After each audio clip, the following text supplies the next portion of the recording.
My name is Kashyap Subramanian and I am currently studying in Grade 12 of Harvest International School. Today, I will be talking about the prototype I have created. The name of my prototype is Python Basics. It is a website that offers information regarding the basics of Python. There are many people who are enthusiastic about learning programming, but can't find a free and well explained source to learn from. I also feel that learning Python programming is an essential skill to have nowadays. Therefore, people can easily learn from my site free of cost and without requiring any background knowledge on Python. I have used a variety of skills to create my prototype. Some such skills are website application, mobile application, chatbot, Python programming, and so on. Now I will be showcasing a demo of my prototype. This is the main page of my prototype. On the main page, you will find out what is Python and why one should learn Python. You will also be referred to a link and a YouTube video on how to download Python onto your system.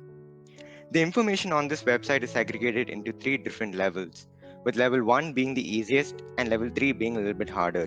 So the information on level 1 is presented as so, and once you are done with the level, there's a YouTube video and a presentation deck to recap whatever you have learned.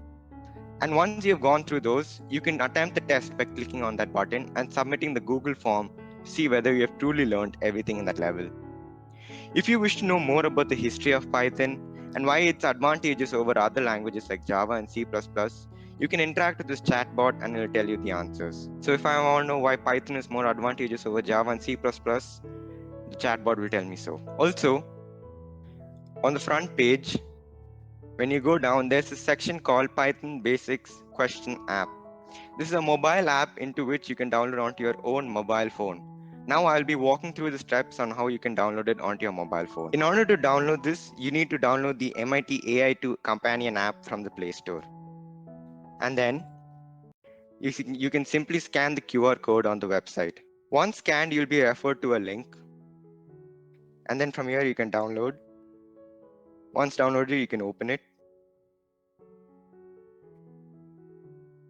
This is the Python questions app. Once you're done with the level and you want to test out some Python programming questions, there are questions related to each level where you can attempt. Also, if you're having difficulty in answering those questions, there's an answer button which you can click and you can find out the program answer for each question. Thank you.